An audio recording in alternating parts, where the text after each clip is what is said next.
सर्वांना नमस्कार.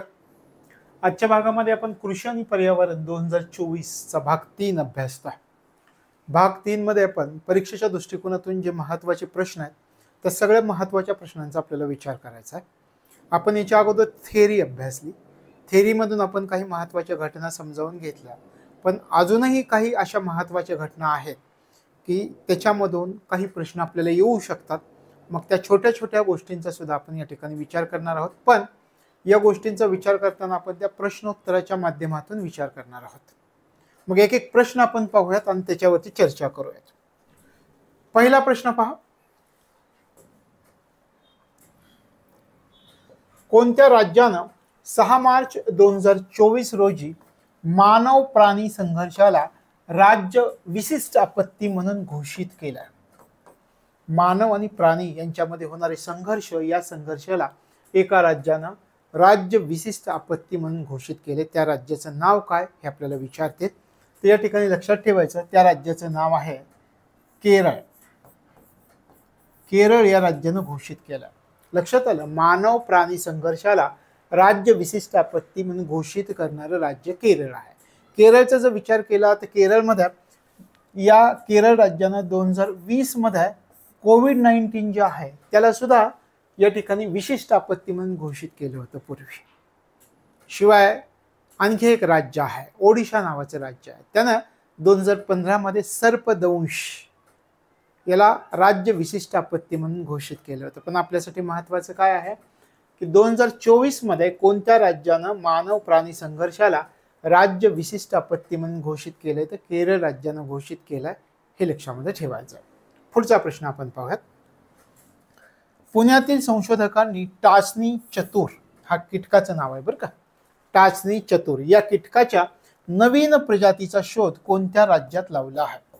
या कीटकाचा शोध लावला आहे आणि पुण्यातील संशोधकांनी लावलाय, महाराष्ट्रातील संशोधकांनी लावलाय, म्हणजे आपल्यासाठी महत्वाचं आहे. तर आपल्याला काय विचारलं की या कीटकाचा शोध कोणत्या राज्यात लावलाय? पुन्हा एकदा, केरळ राज्यामध्ये या कीटकाचा शोध पुण्यातील संशोधकांनी लावलाय. या कीटकाचं नाव आहे टाचणी किंवा चतुर असं म्हटलं जातं त्याला, या कीटकाला. लक्षात आलं, ही नवीन प्रजाती आहे कीटकाची. कदाचित आपल्याला असं विचारतील की कीटकाच्या कोणत्या नवीन प्रजातीचा शोध लावला आहे? मग त्या कीटकाचं नाव टाचणी किंवा चतुर असं तुम्हाला म्हणता येईल. लक्षात आलं, इंग्रजीमध्ये याला बांबू टेल असं म्हणतात आणि मराठीमध्ये याला हिरकणी टाचणी असं म्हटलं जातं मराठीमध्ये, हिरकणी टाचणी मराठीमध्ये, आणि इंग्रजीमध्ये बांबू टेल असं म्हटलं जातं या कीटकाला, बांबू टेल. तशा प्रकारे या कीटकाचा शोध लागला केरळ राज्यामध्ये. कोणत्या कीटकाचा शोध, त्या कीटकाचं नाव आणि राज्याचं नाव आपल्याला या ठिकाणी लक्षात ठेवायचं. लक्षात आलं, हे लक्षामध्ये ठेवायचं. पुढचा प्रश्न पाहूयात. नुकताच फेब्रुवारी 2024 मध्ये कोणत्या मध्य आफ्रिकन देशाने नागोया प्रोटोकॉल स्वीकारला आहे? नागोया प्रोटोकॉल आहे. सुरुवातीला नागोया प्रोटोकॉल कशाशी संबंधित आहे? बायोडायव्हर्सिटी, जैवविविधता याच्याशी संबंधित नागोया प्रोटोकॉल आहे. तो स्वीकारला एका मध्य आफ्रिकन देशाने. मग त्या मध्य आफ्रिकन देशाचं नाव काय आहे हे आपल्याला विचारतील. त्या मध्य आफ्रिकन देशाचे नाव आहे कॅमेरून. कॅमेरून या मध्य आफ्रिकन देशाने हा प्रोटोकॉल स्वीकारलाय, नागोया प्रोटोकॉल. लक्षात आलं, नागोया प्रोटोकॉल कशाशी? बायोडायव्हर्सिटीशी संबंधित आहे. तशा प्रकारे या नागोया प्रोटोकॉलचा स्वीकार फेब्रुवारी 2024 मध्ये स्वीकार करणारा देश कोणता? तर कॅमेरून हा देश आहे, हे लक्षामध्ये ठेवायचं आहे. लक्षात आलं, समृद्ध जैवविविधतेची जी न्याय्य वाटणी केली जाते संपूर्ण जगामध्ये, त्याच्याशी संबंधित असणारा हा प्रोटोकॉल आहे, नागोया प्रोटोकॉल. तशा प्रकारे हे समृद्ध जैवविविधता ह्या देशाने का स्वीकारला? तर समृद्ध जैवविविधतेचा लाभ आपल्या देशाला सुद्धा झाला पाहिजे, या दृष्टिकोनातून कॅमेरून या देशाने काय केलं तर नागोया प्रोटोकॉलचा स्वीकार केलाय. लक्षात राहील, ते लक्षामध्ये ठेवायचं. आता थोडक्यात मी तुम्हाला सांगतो, या नागोया प्रोटोकॉलची सुरुवात कधी झाली होती? 2010 मध्ये. हा प्रोटोकॉल भारताने कधी स्वीकारला? 2011 मध्ये भारताने स्वीकारला हा प्रोटोकॉल. आणि या म्हणजे थोडक्यात स्वीकारला म्हणजे काय, भारताने सही केलेली होती. आणि प्रत्यक्षात हा प्रोटोकॉल लागू कधी झाला याचा जर तुम्ही विचार केला तर प्रत्यक्षात हा प्रोटोकॉल लागू झाला होता 2014 मध्ये. आता तो कॅमेरून या देशानं स्वीकारलाय, तो मध्य आफ्रिकन देश आहे. हे लक्षात ठेवायचं, लक्षात राहील सगळ्यांच्या. चला पुढे जाऊया. 2024-25 साठी कच्च्या तागाच्या किमान आधारभूत किमतीला मंजुरी दिली गेलेली आहे. मग त्या कच्च्या तागाची प्रति क्विंटल किती किंमत ठरवण्यात आली आहे 2024-25 मध्ये? महत्वाचं आहे. कच्च्या तागाच्या किमान आधारभूत किमतीला मंजुरी दिली आहे, मग ती किंमत किती ठरवली? प्रति क्विंटल किती किंमत, तागाची प्रति क्विंटल किती किंमत ठरवण्यात आलेली आहे? त्याची किंमत ठरवण्यात आलेली आहे 5,335 रुपये प्रति क्विंटल. 5,335 रुपये प्रति क्विंटल. लक्षात राहिलं? तर हे महत्वाचं आहे, लक्षात. पुढचा प्रश्न पहा. भारतातील पहिला शहर विशिष्ट zero carbon building action plan, zero carbon building action plan म्हणजे ZCBAP कोणत्या शहरामध्ये सुरू करण्यात आला आहे? महत्वाचं आहे. भारतातला पहिला आहे म्हणून महत्वाचा आहे. पहिला शहर विशिष्ट zero carbon building action plan कोणत्या शहरामध्ये सुरू झाला हे अगोदर सांगतो आणि हा प्लॅन काय आहे त्याच्यानंतर आपण याच्यावरती चर्चा करूयात. ओके. आता कोणत्या शहरामध्ये सुरू झालाय? नागपूर.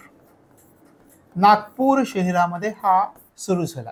आता zero carbon building action plan आहे काय याच्याविषयी आपल्याला चर्चा करता येईल. काय आहे zero carbon building action plan? म्हणजे कार्बन उत्सर्जनाचं प्रमाण कमी करायचं हे पहिल्यांदा लक्षात ठेवा. आपली जीवसृष्टी, पृथ्वीचं तापमान वाढवण्यामध्ये कार्बन हा घटक महत्वाचा आहे. त्याचं आपल्याला प्रमाण कमी करायचं आहे, म्हणजे कार्बन उत्सर्जन कमी करायचं आहे. आता काय ठरवलं, याचं उद्दिष्ट काय आहे? झिरो कार्बन बिल्डिंग ॲक्शन प्लॅनचं उद्दिष्ट काय आहे? त्याचं उद्दिष्ट ठेवलंय आपल्याला काय करायचं आहे, कधीपर्यंतचं उद्दिष्ट आहे? 2050 पर्यंत. 2050 पर्यंत आपल्याला काय करायचं आहे? त्या नागपूर शहरामधील ज्या इमारती आहेत त्या इमारतींचा कायापालट करायचा आहे. कसा करायचा हे पण आपल्याला करायचं आहे, पाहायचं आहे. इमारतींचा कायापालट करायचा आणि काय करायचं आहे तर निव्वळ शून्य कार्बन उत्सर्जन साध्य करायचं आहे. मग कार्बनचं प्रमाण आपल्याला कमी करायचं आहे. आता हे 2050 पर्यंत साध्य करायचं आहे. पण जाता जाता मी एक प्रश्न तुम्हाला विचारतो की इथे आपण काय म्हणतो 2050 पर्यंत इमारतींचं कायापालट करायचं आहे आणि आपल्याला काय करायचं आहे तर निव्वळ शून्य कार्बन उत्सर्जन साध्य करायचं आहे. पण भारताचं कधीपर्यंतचं उद्दिष्ट आहे? निव्वळ कार्बन उत्सर्जन साध्य करण्याचं भारताचं उद्दिष्ट आपल्याला हे पण विचारतील. भारताचं उद्दिष्ट कधीपर्यंत? तर भारत 2070 पर्यंत निव्वळ कार्बन उत्सर्जन साध्य करणार आहे. निव्वळ शून्य कार्बन उत्सर्जन भारत कधीपर्यंत साध्य करणार आहे तर 2070 पर्यंत.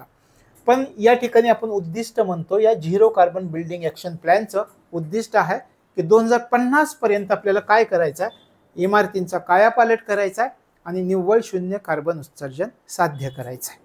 अशा प्रकारे हे लक्षामध्ये ठेवायचं. आता तुम्ही म्हणाल इमारतींचा कायापालट करायचा म्हणजे काय करायचं आहे नेमकं?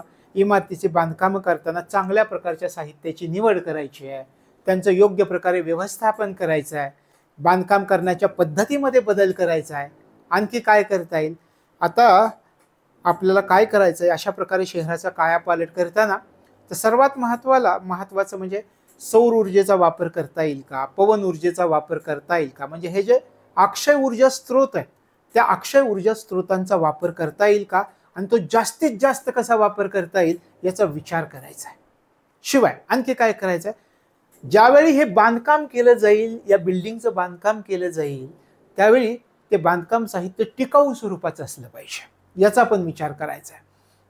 मग त्या ठिकाणी जे शहराचा कायापालट केला जाणार आहे त्या ठिकाणी पाण्याचं व्यवस्थापन उत्तम असलं पाहिजे. पावसाचं येणारं पाणी साठवून ठेवता आलं पाहिजे. जे सांडपाणी होत आहे त्या सांडपाण्याचा पुनर्वापर सुद्धा करता आला पाहिजे. तर हे सगळं साध्य करायचं आणि त्याला नाव दिलंय, काय दिलंय पहा, पहिला शहर विशिष्ट zero carbon building action plan. तर झिरो कार्बन बिल्डिंग ॲक्शन प्लॅनमध्ये काय साध्य करायचं आहे तर हे साध्य करायचं आणि कोणत्या शहरामध्ये हा सुरू करण्यात आला आहे तर नागपूर या शहरामध्ये सुरू करण्यात आलेला आहे. लक्षात आलं? हे लक्षामध्ये ठेवायचं. पुढे पहा, बेगोनिया नरहरी या नवीन फुलांच्या वनस्पतींच्या प्रजातीचा शोध कोणत्या राज्यात लागला आहे? कदाचित हा प्रश्न उलटा पण विचारते. नुकताच नवीन फुलांच्या वनस्पतीच्या प्रजातीचा शोध लागला आहे, तर त्या वनस्पतीचं नाव काय आहे हे पण विचारते. मग तुम्हाला हे नाव लक्षामध्ये ठेवावं लागेल. बेगोनिया नरहरी असं त्याचं नाव आहे. लक्षात येईल? आता कोणत्या राज्यामध्ये याचा शोध लागलाय? याचा शोध लागलाय अरुणाचल प्रदेश. अरुणाचल प्रदेश या राज्यामध्ये याचा शोध लागला आहे. लक्षात आला? एका वनस्पतीच्या प्रजातीचा, फुलांची वनस्पती आहे हे लक्षामध्ये ठेवा. या फुलांच्या वनस्पतीच्या प्रजातीचा शोध लागला आहे. मग त्याचं नाव पण लक्षात ठेवायचं आहे. बेगोनिया नरहरी कोणत्या राज्यामध्ये हा शोध लागला आहे? तर अरुणाचल प्रदेश या राज्यामध्ये शोध लागलेला आहे. तर हे लक्षामध्ये ठेवायचं आहे. आता या वनस्पतीला एका संशोधकाचं नाव देण्यात आलेलं आहे. त्या संशोधकाचं नाव काय? तर गरिमापती नरहरी असं त्यांचं नाव आहे.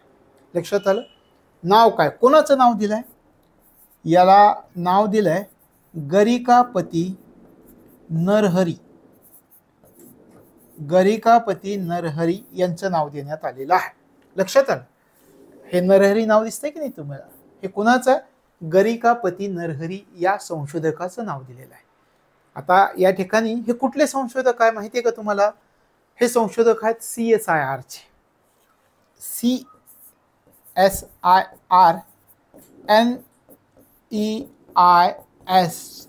याचे संशोधक आहेत. यांचं नाव ह्या फुलांच्या वनस्पतीच्या प्रजातीला दिलं आहे. CSIR म्हणजे काय? लॉंग फॉर्म माहिती आहे? सोपा आहे. CSIR council of scientific and industrial research. Council of scientific and industrial research. NEIST म्हणजे काय? North east institute of science and technology. लक्षात आलं? काय म्हणतोय आपण? Council of scientific and industrial research. आणि पुढे काय म्हटलं आपण? North east institute of science and technology. याचे संशोधक आहेत नरिकापती नरहरी आणि यांचं नाव वनस्पतींच्या, फुलांच्या वनस्पतींच्या प्रजातीला दिलं. कुठे शोध लागला? कोणत्या राज्यामध्ये लागला? अरुणाचल प्रदेश राज्यामध्ये लागला. हे लक्षामध्ये ठेवायचं. लक्षात येईल सगळ्यांच्या? पुढे जाऊयात. कोणत्या राज्यानं ग्रीन हायड्रोजन धोरण 2024 ला मंजुरी दिली? पहिल्यांदा अलीकडे ही 2024 मध्ये मंजुरी दिली. पण तुम्हाला याच्यामध्ये आणखी एक प्रश्न विचारला जाऊ शकेल. कोणता प्रश्न विचारला जाऊ शकेल? की ग्रीन हायड्रोजन निर्मितीसाठी धोरण जाहीर करणारं देशातलं पहिलं राज्य कोणतं होतं? असा प्रश्न विचारला. याचं उत्तर मी तुम्हाला सांगेल. पण प्रश्न आणखी वेगळ्या प्रकारे विचारला जाऊ शकतो. ग्रीन हायड्रोजनच्या निर्मितीसाठी धोरण जाहीर करणारं देशातलं पहिलं राज्य कोणतं? ते आहे महाराष्ट्र. हे लक्षात ठेवा, महाराष्ट्र. आता इथे आपण विचार करूया. 2024 मध्ये कोणत्या राज्यानं ग्रीन हायड्रोजन धोरणाला मंजुरी दिलेली आहे? त्या राज्याचं नाव आहे उत्तर प्रदेश. उत्तर प्रदेशानं 2024 मध्ये ग्रीन हायड्रोजन धोरणाला मंजुरी दिली आहे. कधी मंजुरी दिली? अलीकडच्या कालावधीमध्ये, मार्च 2024 मध्ये. याला मंजुरी प्राप्त झाली 5 मार्च 2024 मध्ये याला मंजुरी प्राप्त झाली. लक्षात आलं? आता याचं एक उद्दिष्ट पण ठेवण्यात आलेलं आहे. उद्दिष्ट जे ठेवलंय ते 2028 पर्यंतच उद्दिष्ट ठेवलंय. 2028 पर्यंत उत्तर प्रदेश सरकारनं हे धोरण जे जाहीर केलं मार्च 2024 मध्ये, याच्या संबंधी एक उद्दिष्ट ठेवलंय. 2028 पर्यंत आपल्याला काय करायचं आहे? तर ग्रीन हायड्रोजनच्या वार्षिक उत्पादनामध्ये वाढ करायची. किती करायचं आहे? तर ते करायचं आहे 10 lakh metric ton. Green hydrogen याच्या उत्पादनामध्ये आपल्याला वाढ करायची. वार्षिक उत्पादनामध्ये किती? 10 लाख मेट्रिक टन एवढं उत्पादन करायचे 2028 पर्यंत. 2028 पर्यंत 10 लाख मेट्रिक टन.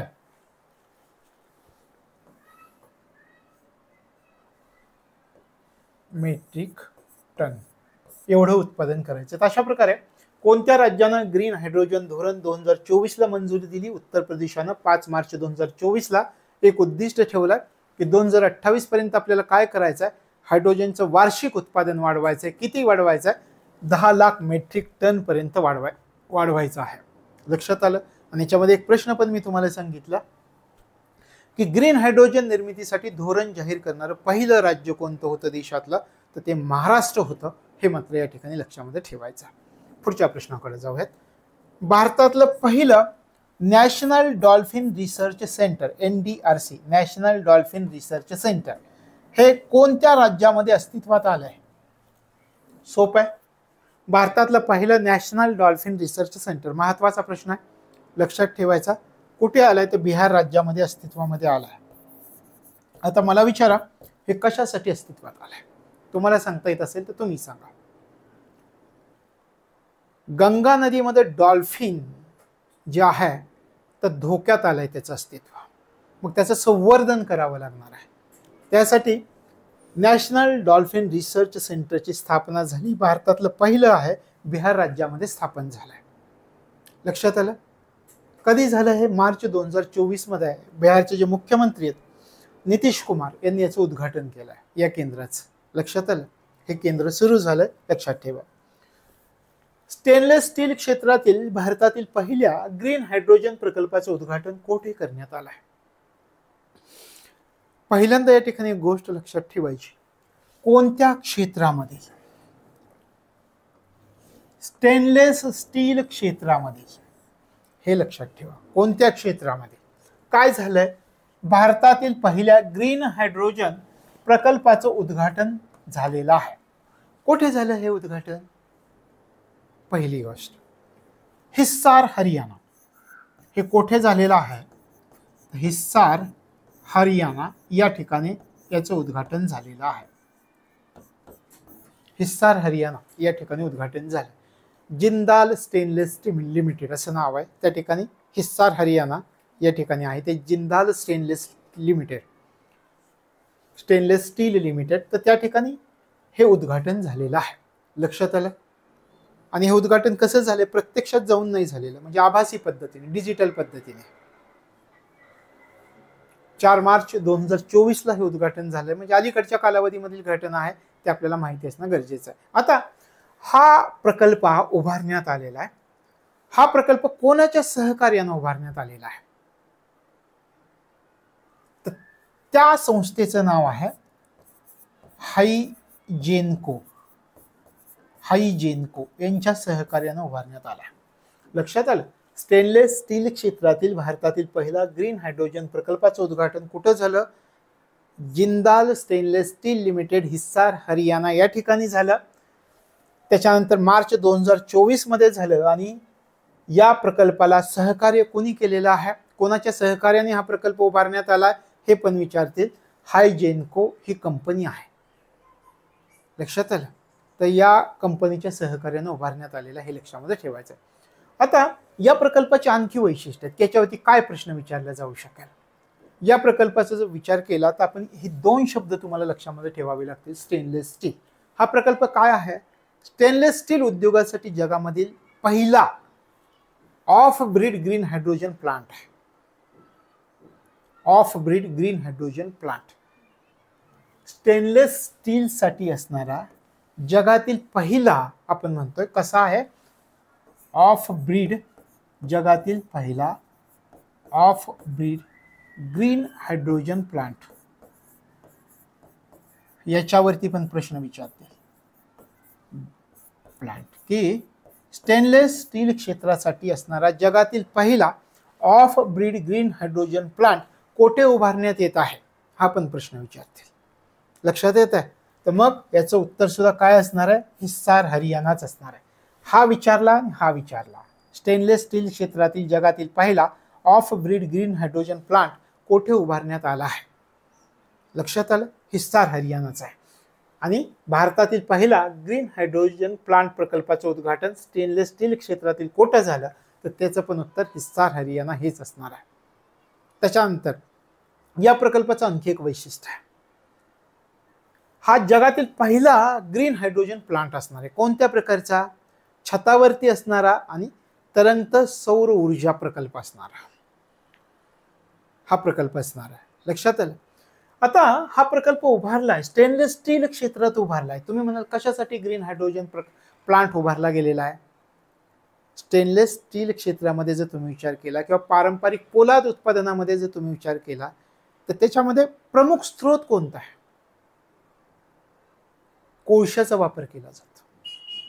मग कोळशाचा जो वापर केला जातो तो कोळसा काय आहे? हरितगृह वायूंचा स्रोत आहे. हरितगृह वायू म्हणजे काय?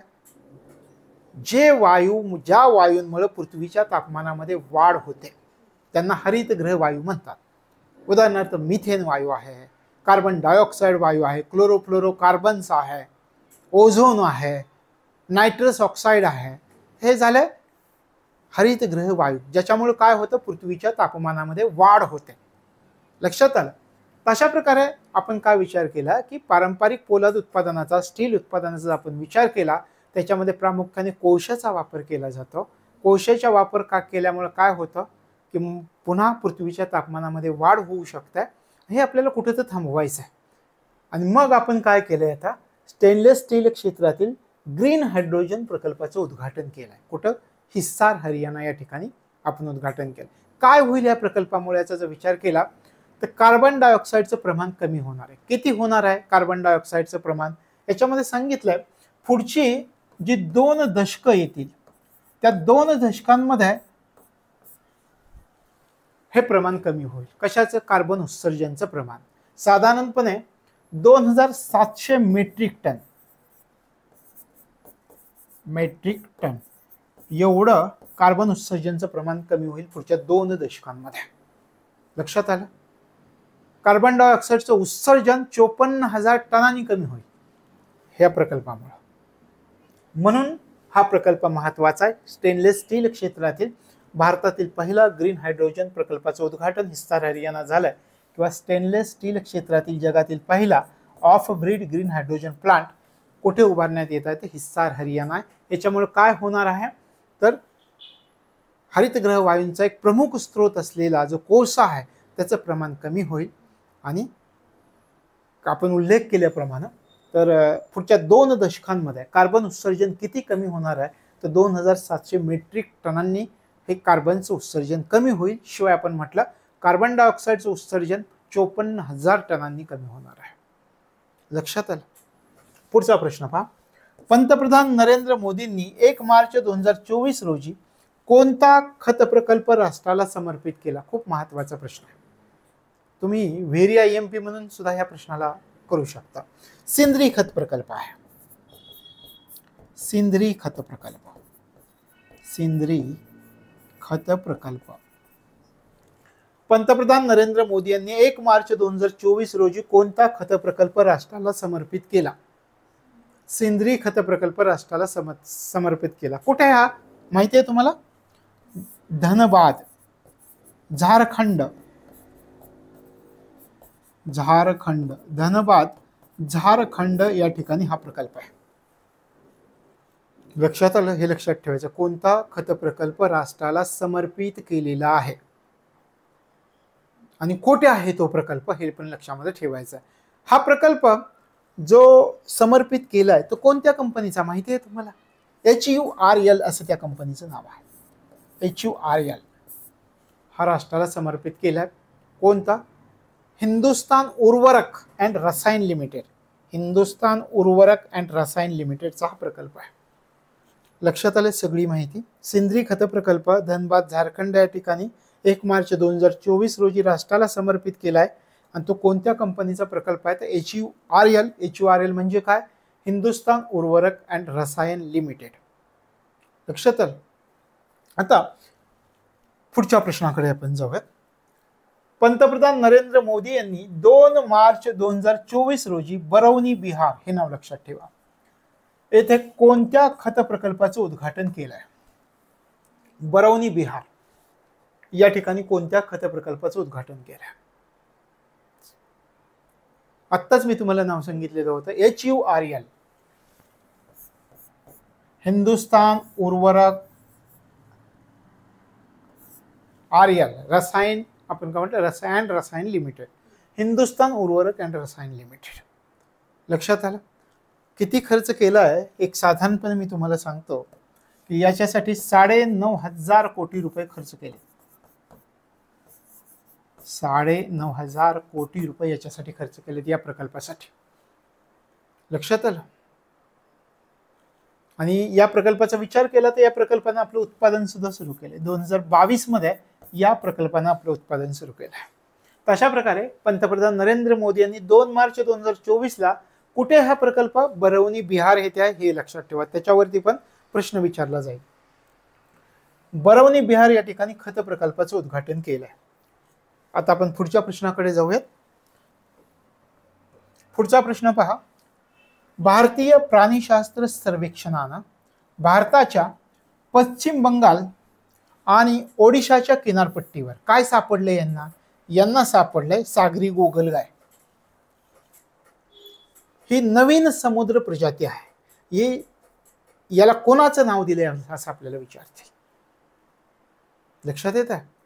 पुन्हा एकदा सांगतो, भारतीय प्राणीशास्त्र सर्वेक्षणानं भारताच्या पश्चिम बंगाल आणि ओडिसा कुठे सापडले ते पण बघा. पश्चिम बंगाल आणि ओडिसाच्या किनारपट्टीवर सापडले. काय सापडलंय? सागरी गोगलगाय ही नवीन समुद्री प्रजाती सापडली आहे. कुठली? हेड सेल्ड सी स्लग असं म्हटलं जातं त्याला. ही सागरी गोगलगायची नवीन समुद्री प्रजाती सापडली. तिला कोणाचं नाव दिलंय हे महत्वाचा प्रश्न आहे, कारण आपल्या राष्ट्रपतींच्या नावावरून याला नाव दिलंय.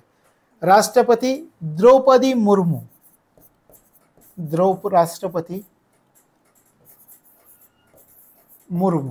राष्ट्रपती द्रौपदी मुर्मू. तशा प्रकारे हे कोणाचं नाव दिलंय हे लक्षामध्ये ठेवायचं. कोठे सापडलंय हे पण आपल्यासाठी महत्वाचं आहे. लक्षात आलं. पुढच्या प्रश्नाकडे जाऊयात. रिलायन्स फाउंडेशननं 26 फेब्रुवारी 2024 ला कोणत्या शहरामध्ये वनतारा कार्यक्रम सुरू केला आहे? लक्षात ठेवा, हे वनतारा कार्यक्रम कशाशी संबंधित आहे हे पण आपल्याला महत्वाचं आहे. पण कोणत्या ठिकाणी सुरू केलाय त्या अगोदर आपण पाहूयात. जामनगर या ठिकाणी हा कार्यक्रम सुरू केला आहे. लक्षात आलं. कोणत्या ठिकाणी सुरू केलेला आहे? जामनगर. आता विचार करा, वनतारा कार्यक्रम खालीलपैकी कशाशी संबंधित आहे? आता 2 प्रकारे प्रश्न. वनतारा या कार्यक्रमाची सुरुवात कोणत्या खाजगी संस्थेने केलेली आहे? रिलायन्स फाउंडेशनने सुरू केली आहे. 3 प्रश्न पहा. वनतारा कार्यक्रमाची सुरुवात कोणत्या खाजगी संस्थेने केली आहे? रिलायन्स फाउंडेशनने केलेली आहे. दुसरा प्रश्न आपण म्हणतो की रिलायन्स फाउंडेशनने कोणता कार्यक्रम सुरू केलाय? वनतारा कार्यक्रम सुरू केलाय. आणि वनतारा कार्यक्रम कशाशी संबंधित आहे? अलीकडच्या कालावधीमध्ये आपण पाहतो, जगामध्ये पाहतो, भारतामध्ये पाहतो, अनेक प्राणी जखमी झालेले असतात, अनेक प्राण्यांच्या जाती धोक्यामध्ये आलेल्या असतात. मग त्यांचा बचाव करणं गरजेचं आहे, त्यांच्यावरती उपचार करणं गरजेचं आहे, त्यांची काळजी करणं गरजेचं आहे आणि त्यांचं पुनर्वसन सुद्धा करणं गरजेचं आहे. या उद्देशानं या रिलायन्स फाउंडेशननं एक उपक्रम सुरू केलाय. त्या उपक्रमाला वनतारा कार्यक्रम असं म्हणतात. लक्षात आलं. जखमी, शोषित, धोक्यात आलेले प्राणी यांचा बचाव करायचा, यांचा उपचार करायचे आहेत, उपचार करून त्यांची काळजी सुद्धा घ्यायची आहे आणि काळजी करून त्यांचं पुनर्वसन सुद्धा करायचं आहे. या उद्देशानं वनतारा कार्यक्रम रिलायन्स फाउंडेशनने जामनगर या ठिकाणी सुरू केला आहे. लक्षात आलं. पुढच्या प्रश्नाकडे जाऊया. आंतरराष्ट्रीय वन्यजीव तस्करांवर कारवाई करण्यासाठी भारतासह कोणते 5 देश एकत्र आले? कोणते 5 देश आहेत? याच्यामध्ये भारत आहे, बांगलादेश आहे, थायलंड आहे, मलेशिया आहे आणि इंडोनेशिया आहे. लक्षात आलं. भारत, बांगलादेश,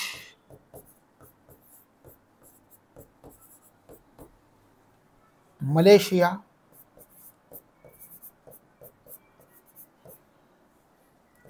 इंडोनेशिया, आणखी एक कुठला सांगितलं होतं मी? थायलंड. तर हे 5 देश एकत्र आलेत. पहा, आंतरराष्ट्रीय वन्यजीव तस्करांवर कारवाई करण्यासाठी भारतासह कोणते 5 देश एकत्र आलेत? भारत, बांगलादेश, मलेशिया, इंडोनेशिया आणि थायलंड हे 5 देश एकत्र आलेले आहेत. लक्षात आलं. पुढच्या प्रश्नाकडे जाऊयात. अरुणाचल प्रदेश सरकारनं, कोणत्या राज्याच्या सरकारनं 20 फेब्रुवारी 2024 रोजी राज्याचं पहिलं विशेष व्याघ्र संरक्षण दल उभारण्यासाठी कोणत्या संस्थेसोबत सामंजस्य करार केलाय? महत्वाचा आहे. कोणत्या संस्थेसोबत सामंजस्य करार केलाय? राष्ट्रीय व्याघ्र संवर्धन प्राधिकरण. राष्ट्रीय व्याघ्र संवर्धन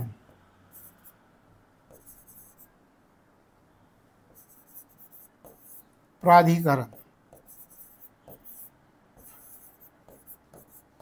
NTPC असे याला म्हटलं जातं.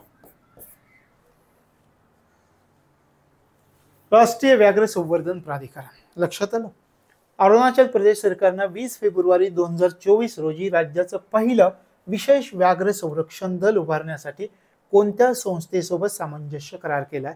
राष्ट्रीय व्याघ्र संवर्धन प्राधिकरणासोबत सामंजस्य करार केलाय. लक्षात आलं? मग एक विशेष दल पाठवलं जाणार आहे त्या ठिकाणी, आणि त्या विशेष दलामध्ये 336 जवान आहेत.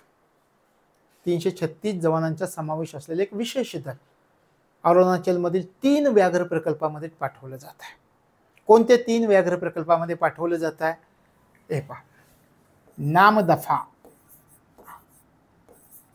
हा एक व्याघ्र प्रकल्प आहे. दुसऱ्या व्याघ्र प्रकल्पाचा जर तुम्ही विचार केला तर त्याचं नाव आहे कमलांग. कमलांग. आणि तिसरा जो व्याघ्र प्रकल्प आहे त्याचं नाव आहे पक्के.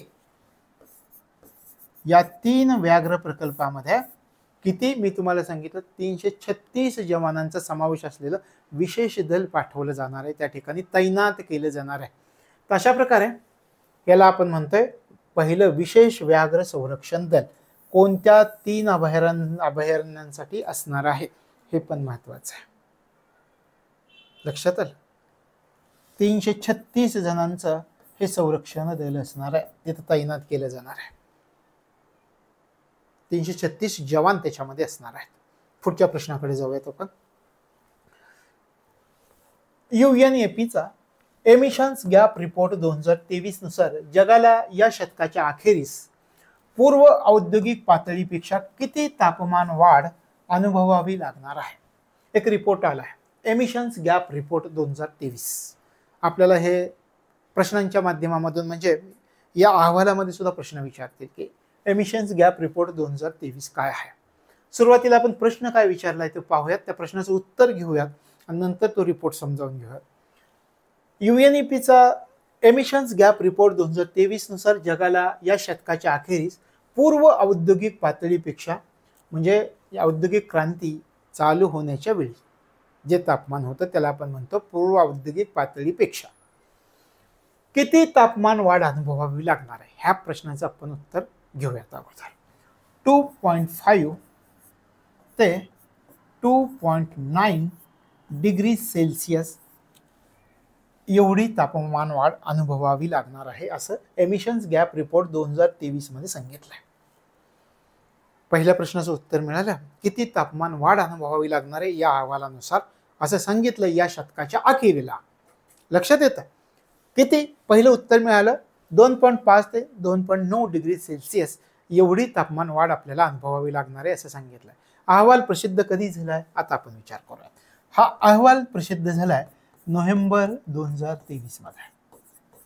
अहवाल कधी प्रसिद्ध झाला म्हणजे आपल्या परीक्षेच्या दृष्टिकोनातून महत्वाचा आहे का? महत्वाचा आहे. अहवालाचं नाव काय आहे? Emission gap report 2023 broken record. फक्त पुढं ब्रोकन रेकॉर्ड लावायचं अहवालाचं नाव आहे. कितवा अहवाल आहे आतापर्यंतचा? आतापर्यंतचा हा 14वा अहवाल आहे.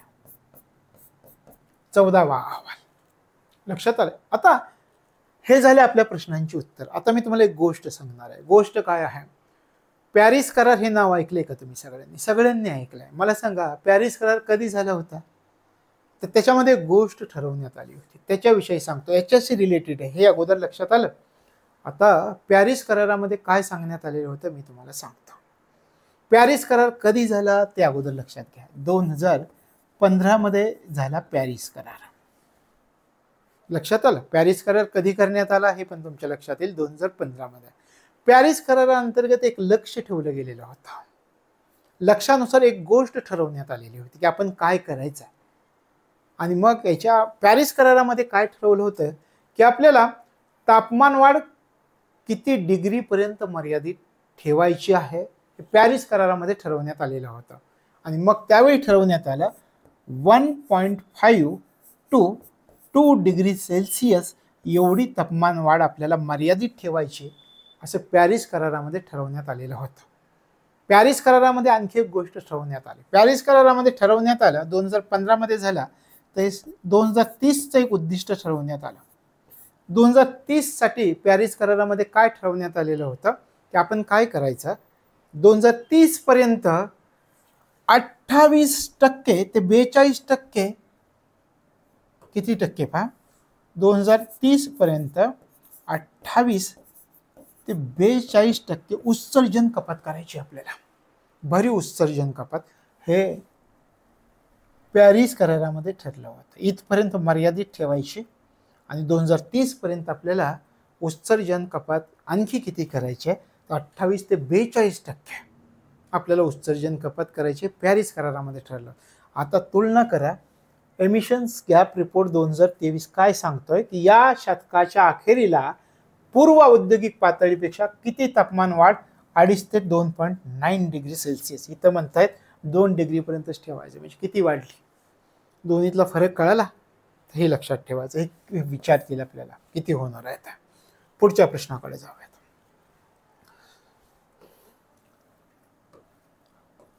(2021) मधील अव्वल हरितगृह वायू उत्सर्जक असणाऱ्या देशांमध्ये कोणत्या देशाचा प्रथम क्रमांक लागतो? काही देश काय करतात, प्रगतीच्या नावाखाली, डेव्हलपमेंटच्या नावाखाली मोठ्या प्रमाणामध्ये हरितगृह वायू वातावरणात सोडतात.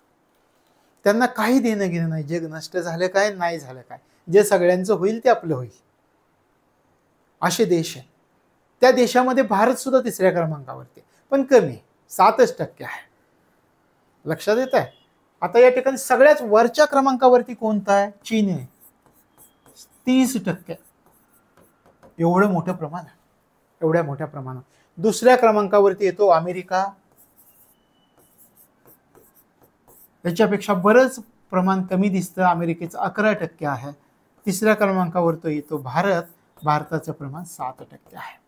तर हे क्रम आहेत. हरितगृह वायू उत्सर्जक असणाऱ्या देशांचा क्रम लावा म्हटलं की तुम्हाला उतरता क्रम असा, सर्वात जास्त चीन, त्याच्यानंतर अमेरिका, त्याच्यानंतर भारत. लक्षात आलं. हे अलीकडच्या कालावधीमध्ये आलेली आकडेवारी आहे, हे लक्षात ठेवा. सर्वात जास्त काय म्हटलंय आपण, हरितगृह वायू उत्सर्जक असणारा देश कोणता. भारताचा क्रमांक 3ऱ्या क्रमांक लागतो, 4था लागतो, 5वा लागतो, काही म्हणतील 3रा लागतो. 2रा क्रमांक अमेरिकेचा लागतो, पहिला क्रमांक चीनचा लागतो. हे या ठिकाणी लक्षामध्ये ठेवायचं आहे. लक्षात आलं. पुढच्या प्रश्नाकडे जाऊया. दीर्घकाळापर्यंत सतत उबदार तापमानामुळे काय झालंय पहा. सतत उबदार तापमानामुळे कोणत्या राज्यामध्ये कीटकांचा प्रादुर्भाव झाला तांदळाच्या पिकावरती. या हल्ल्यामध्ये 28,000 हेक्टर भात पिकाचं नुकसान झालंय. कीटकाने हल्ला केलाय, पानच खाऊन टाकली सगळी. लक्षात आलं. हे कोणत्या राज्यामध्ये घडलं, महत्वाची घटना आहे. कोणत्या राज्यामध्ये घडली हे आपल्याला विचारते. हे घडलंय आसाममध्ये. आसाममध्ये. लक्षात आलं. काय केलं कीटकाने आणि कशामुळे झालंय, सतत उबदार तापमानामुळे आसाम राज्यामध्ये कीटकांचा, हे कीटकाचं नाव आहे पहा. तर या कीटकाचा प्रादुर्भाव होऊन ह्या हल्ल्यामध्ये 28,000 हेक्टर भात पिकाचं नुकसान झालं. मिथिमना सेप्रेट्या असं त्याचं नाव आहे. मिथिमना सेप्रेट्या असं त्या कीटकाचं नाव आहे. त्या कीटकामुळं हे झालेलं आहे. हा कीटक काय करतं, तर पिकाची पानच खाऊन टाकतं सगळी. तर हे आसाम राज्यामध्ये घडलेलं आहे. याला वेगवेगळ्या नावाने ओळखलं जात आहे. याला इयर हेड कटिंग असं सुद्धा म्हटलं जातं. इयर हेड कटिंग म्हटलं जातं, राईस इयर कटिंग सुद्धा म्हटलं जातं आणि आर्मी ओर्म सुद्धा म्हटलं जातं. या नावाने सुद्धा प्रसिद्ध आहे पहा. आर्मी ओर्म म्हणजे आर्मी प्रमाणे यायचं आणि ही सगळी पिकाची पानं खाऊन टाकायची. तर अशा प्रकारे हा कीटकाचं नाव मिथिमेना सेपरेट्या असं त्याचं नाव आहे. आपण या ठिकाणी वेगवेगळी नावं सांगितली. कुठली कुठली? इयर हेड कटिंग असं मी म्हटलं, अजून राईस इयर कटिंग असं, आणि आर्मी ओर्म आणि मिथिमेना सेपरेट्या अशी त्याची वेगवेगळी नावं आहेत. हे नाव लक्षात ठेवायचं. कुठलेही नाव विचारतील तुम्हाला. ते कोणत्या राज्यामध्ये घडलं हे आपल्यासाठी महत्त्वाचं आहे. तो कीटक कोणता होता हे आपल्यासाठी महत्त्वाचं आहे. भात पिकाचं मोठ्या प्रमाणामध्ये नुकसान झाले आणि कारण काय? तर सतत उबदार तापमानामुळे.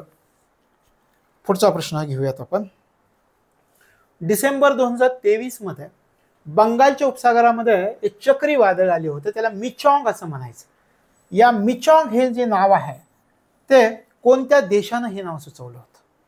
मिचॉंग नाव हे कोणत्या देशानं सुचवलं होतं? हे नाव जे आहे मिचॉंग हे नाव म्यानमार या देशानं सुचवलं होतं. म्यानमार या देशानं सुचवलं होतं. लक्षात आलं? तुम्ही नाव पण ऐकलं असेल की या चक्रीवादळामुळे भारताला मोठ्या प्रमाणामध्ये नुकसान झालं होतं. तामिळनाडूमध्ये मध्ये मोठा पाऊस आला होता, मोठ्या प्रमाणामध्ये पूर आलेला होता. याच्यामध्ये प्रचंड जीवित पण हानी झाली आणि वित्त हानी पण झालेली होती. तर हे अशा प्रकारचं वादळ होतं, त्याला मिचॉंग नाव होतं. आणि त्याला नाव कोणी दिलं होतं हे आपल्याला विचारतील. म्यानमार या देशानं नाव दिलं होतं. पुढचा प्रश्न पहा. नैसर्गिक वायू आयातीवरील अवलंबित्व कमी करणं आणि 2070 पर्यंत निव्वळ शून्य उत्सर्जन, कार्बन उत्सर्जन साध्य करणं या उद्देशानं भारतानं कोणती योजना सुरू केली आहे? अतिशय महत्त्वाचा प्रश्न आहे. नैसर्गिक वायू आयातीवरील अवलंबित्व पण आपल्याला कमी करायचे आणि 2070 पर्यंत निव्वळ शून्य उत्सर्जन साध्य करायचं या उद्देशानं भारताने एक योजना सुरू केली. त्या योजनेचं नाव काय आहे हे विचारतील. बायोगॅस मिश्रण योजना असं त्याचं नाव आहे. बायोगॅस मिश्रण योजना असे त्याचं नाव आहे. योजना असे नाव आहे. लक्षात आलं? पुढचा प्रश्न घेऊयात आपण. WMOचा जागतिक हवामान अहवाल डिसेंबर 2023 मध्ये प्रकाशित झाला. यानुसार कोणतं दशक जमीन आणि महासागर या दोन्हीसाठी सर्वात उष्ण म्हणून उदयास आलाय? एक अहवाल आलाय, जागतिक हवामान अहवाल. कधी आलाय पहा.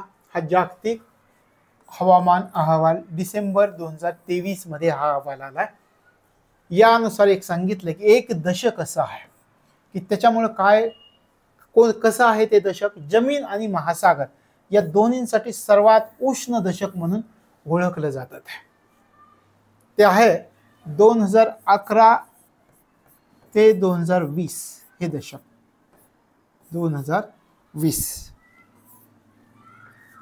2020चं दशक. लक्षात आलं? जागतिक हवामान अहवाल डिसेंबर 2023 मध्ये प्रकाशित झालाय. यानुसार एक दशक आहे की ते जमीन आणि महासागर या दोन्हीसाठी सर्वात उष्ण म्हणून उदयास आले असं या अहवालामध्ये सांगितलंय. तर दशक कोणतं आहे आपल्याला विचारतील. 2011 ते 20. अहवालाचं नाव काय आहे? द ग्लोबल क्लायमेट 2011 to 2020 हे त्या अहवालाचं नाव आहे. म्हणजेच आपण म्हणतो जागतिक हवामान अहवाल. लक्षात आलं? 2011 ते 2020 असं त्याचं नाव आहे. हे लक्षामध्ये ठेवायचं आहे. आता या अहवालामध्ये काही गोष्टी सांगितल्या. काय? जगाचं सरासरी तापमान वाढलं आहे असं सांगितलंय. ते काय म्हणतायत पहा. त्यांनी एक रेशो दिलाय. का कुठला रेशो दिलाय? 1850 ते 1900चा. ते म्हणतायत 1850 ते 1900 याच्या तुलनेमध्ये काय झालेलं आहे? यावेळी जेवढं तापमान होतं ते 1850 ते 1900च्या वेळी या तापमानाच्या सरासरीपेक्षा जागतिक सरासरी तापमानामध्ये वाढ झाली. किती वाढ झाली हे त्यांनी सांगितलंय. यांनी सांगितलंय 1.10 प्लस मायनस 0.12 डिग्री सेल्सिअस पर्यंत वाढ झाली आहे. 1850 ते 1900चं जे तापमान होतं त्या तापमानाच्या सरासरीपेक्षा जागतिक सरासरी तापमानामध्ये 1.10 प्लस मायनस 0.12 कमी जास्त. प्लस मायनस म्हणजे कमी जास्त एवढे डिग्री सेल्सिअस जगाच्या सरासरी तापमानामध्ये वाढ झाली आहे असं या रिपोर्टमध्ये सांगितलं. आपल्याला विचारतील प्लस मायनस किती वाढ झाली आहे, कधीच्या सरासरीच्या 1850 ते 1900 या कालावधीमधील सरासरीपेक्षा जागतिक तापमानामध्ये वाढ झाली. किती वाढ झाली? 1.10 प्लस मायनस 0.12 डिग्री सेल्सिअस एवढी वाढ झाली आहे. शिवाय याच्यामध्ये एक सांगितलं 1900 नंतर हे म्हणतायत या अहवालामध्ये 1900 साल जे आहे 1900 साल त्याच्यानंतरचं कोणतंही दशक घ्या असं हे म्हणतायत. प्रत्येक दशकामध्ये उष्णतेमध्ये वाढ झालेली दिसते असं या अहवालामध्ये सांगितलं.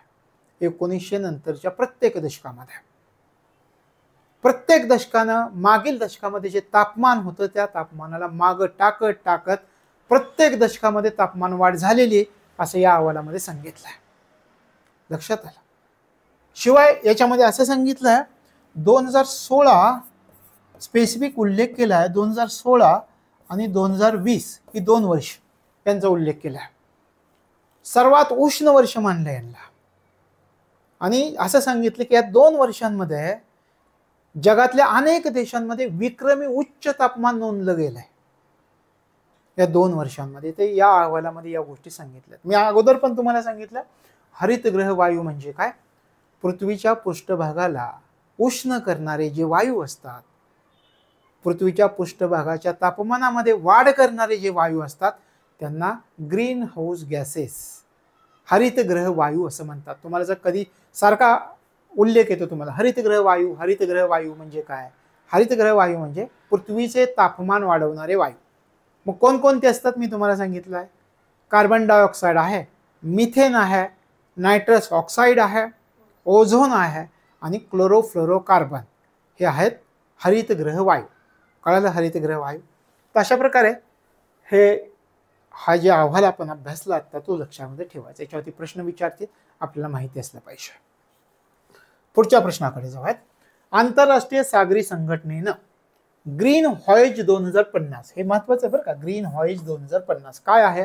थोडा मनामध्ये प्रश्न निर्माण करा. मी सांगतो तुम्हाला ग्रीन व्हॉयेज 2000 काय आहे. आत्ता आपण काय पाहिलं होतं? हरितगृह वायू पाहिली का? ग्रीन व्हॉयेज काय आहे? जहाजामधून हरितगृह वायू सोडले जातात. जहाजामधून जे हरितगृह वायूंचं उत्सर्जन होतं ते कमी करायचं आहे. त्याच्याशी संबंधित हे ग्रीन व्हॉयेज 2050 प्रकल्प आहे. हा प्रकल्प कशाशी संबंधित आहे? पहिल्यांदा लक्षात घ्या. मोठ्या प्रमाणामध्ये जहाजांचा वापर समुद्रामध्ये होतो. मग जहाजांमधून उत्सर्जन कशाचं होतं? हरितगृह वायूंचं उत्सर्जन होतं. मग जहाज उद्योगाला काय करायचं आहे? हे प्रमाण कमी करायचं आहे. कार्बन उत्सर्जनाचं प्रमाण कमी करायचं आहे. आणि कमी कार्बन कशा प्रकारे त्या ठिकाणी उत्सर्जित होईल या भविष्याकडे आपल्याला वाटचाल करायची आहे. म्हणजे कशाशी संबंधित आहे? ग्रीन व्हॉयेज 2050 प्रकल्प जहाजामधून होणारं हरितगृह वायूंचं उत्सर्जन कमी करणं याच्याशी संबंधित हा प्रकल्प आहे. लक्षात आलं? आता प्रश्नाकडे आपण जाऊयात. आंतरराष्ट्रीय सागरी संघटनेनं ग्रीन व्हॉयेज 2050 प्रकल्पासाठी कोणत्या देशाला अग्रणी देश म्हणून निवडलाय? याचं उत्तर आहे भारत या देशाला अग्रणी देश म्हणून निवडलाय. लक्षात ठेवा, भारत देशाला अग्रणी देश म्हणून निवडलाय. कधी प्रकल्पाची सुरुवात झाली होती माहिती आहे? ग्रीन व्हॉयेज आपण म्हणतो हा प्रकल्प कधी सुरू झाला होता सांगता येईल कोणाला? 2019 मध्ये हा प्रकल्प सुरू झाला होता. ग्रीन व्हॉयेज 2050 हा प्रकल्प जहाजामधून कार्बनचं उत्सर्जन आपल्याला कमी करायचं आहे. कोणाचा भागीदारी प्रकल्प माहिती आहे तुम्हाला? हा प्रकल्प कोणाचा भागीदारी प्रकल्प आहे याचा कधी तुम्ही विचार केला? हे जे IMO लिहिले की नाही, हे IMO आणि नॉर्वे सरकार यांचा भागीदारी प्रकल्प आहे. हा कधी विचारलं तर लक्षात ठेवा. हा ग्रीन व्हॉयेज 2050 IMO आणि नॉर्वे सरकार किती देशांशी संबंधित आहे हा प्रकल्प? 12 देशांशी संबंधित आहे. लक्षात आलं? कोणाचा भागीदारी प्रकल्प आहे? IMO आणि नॉर्वे सरकार यांचा भागीदारी प्रकल्प आहे. लक्षात आलं? आता पहा या प्रकल्पाचं लक्ष्य कोणतं, उद्दिष्ट कोणतं हे पण तुम्हाला विचारतील.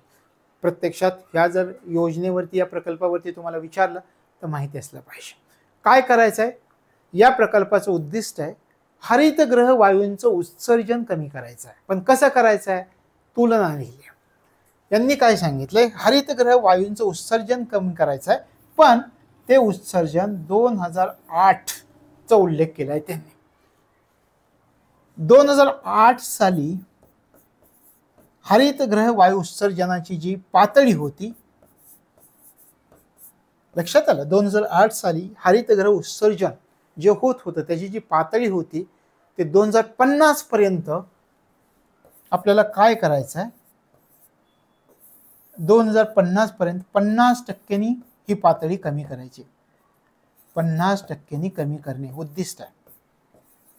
ह्या प्रकल्पाचं उद्दिष्ट काय आहे, हे उद्दिष्ट आहे 2008 सालच्या तुलनेमध्ये. 2008 साली हरितगृह वायूंचं जे प्रमाण होतं त्या प्रमाणाच्या तुलनेत 2050 मध्ये 50% प्रमाण कमी झालं पाहिजे. हे उद्दिष्ट आहे ग्रीन व्हॉइस 2050 प्रकल्पाचं. लक्षात आलं. आणि मी तुम्हाला अगोदर सांगितलं 12 देशाशी संबंधित आहे हा प्रकल्प. लक्षात आलं. आता याच्यावरती कोणताही प्रश्न विचारला तर तुम्हाला सोडवता येईल. आंतरराष्ट्रीय सागरी संघटना IMO आणि IMOनं ग्रीन व्हॉइस 2050 प्रकल्पासाठी कोणत्या देशाला अग्रणी देश म्हणून निवडले, भारताला निवडलंय.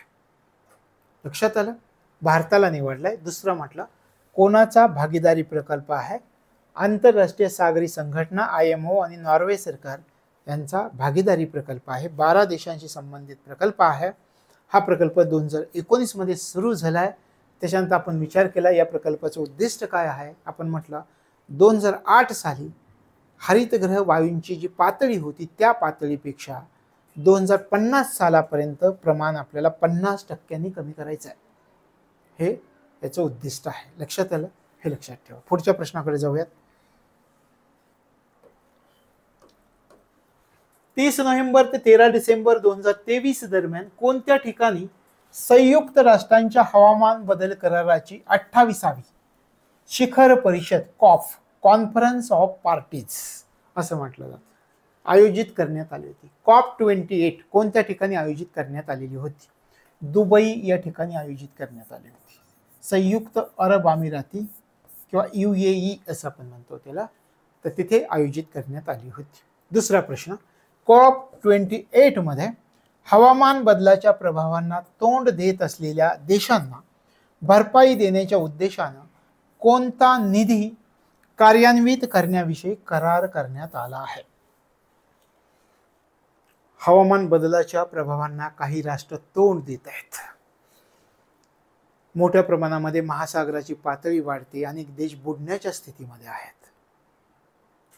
अशी परिस्थिती जगामध्ये निर्माण झाली आहे. मग अशा देशांना भरपाई देण्याच्या उद्देशाने एक निधी कार्यान्वित करण्याविषयी COP20 परिषदेमध्ये करार करण्यात आला आहे. त्या निधीचं नाव काय आहे, त्या निधीचं नाव आहे लॉस अँड डॅमेज निधी. लॉस अँड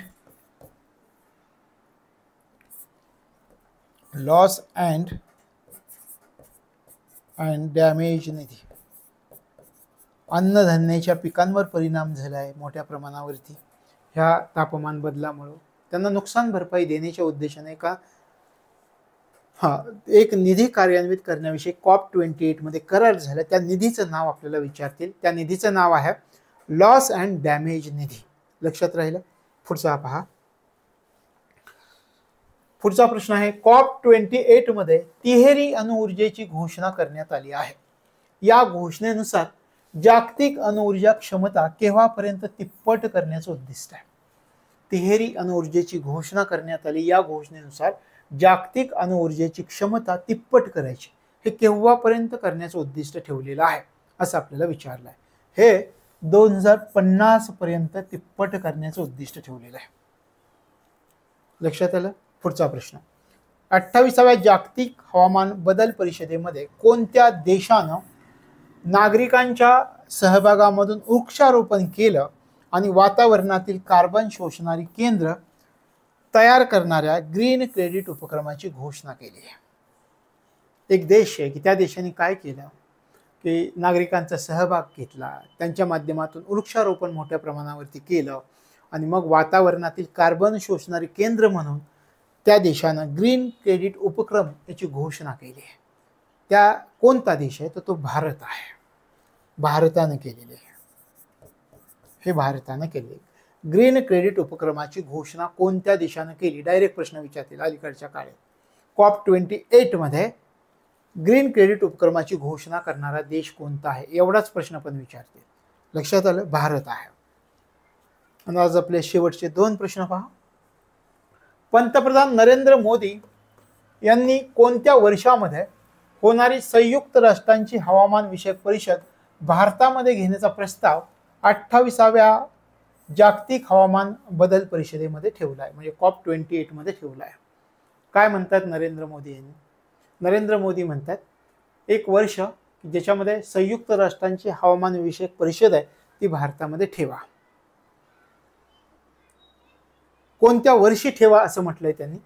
2028 मध्ये. 2028 मध्ये ही परिषद भारतामध्ये घेण्याचा प्रस्ताव पंतप्रधान नरेंद्र मोदींनी ठेवलेला आहे. हे लक्षामध्ये ठेवा. आणि शेवटचा प्रश्न आजचा, युनिसेफच्या जनरेशन अनलिमिटेड आणि भारताच्या पर्यावरण, वन आणि हवामान बदल मंत्रालयानं 28व्या जागतिक हवामान बदल परिषदेत कोणता उपक्रम सुरू केला आहे हे पण विचारतील आपल्याला. युनिसेफच्या जनरेशन अनलिमिटेड आणि भारताच्या पर्यावरण, वन आणि हवामान बदल मंत्रालयानं 28व्या जागतिक हवामान बदल परिषदेत कोणता उपक्रम सुरू केला आहे? त्या उपक्रमाचं नाव आहे ग्रीन रायझिंग. हा उपक्रम सुरू केला आहे. ग्रीन रायझिंग हा उपक्रम सुरू केला. तशा प्रकारे हे आजचे आपले काही महत्त्वाचे प्रश्न तुमच्या लक्षात आले असतील. सगळ्या संकल्पना तुम्हाला समजल्या असतील असं अपेक्षित धरतो. तरी या संकल्पनेमध्ये तुम्हाला काही प्रॉब्लेम असेल किंवा आणखी माहिती हवी असेल, गरज नाही आहे आणखी माहितीची कारण आपल्याला बरेच प्रश्न अभ्यासायचे आहेत, तरीसुद्धा एखाद्याला उत्सुकता असेल तर तुम्ही कमेंट करून विचारू शकता. या ठिकाणी आपण थांबतोय. भेटूयात पुढच्या भागामध्ये याच्या पुढचे प्रश्न घेऊन. तोपर्यंत तुम्हाला तुमच्या अभ्यासासाठी मनापासून शुभेच्छा.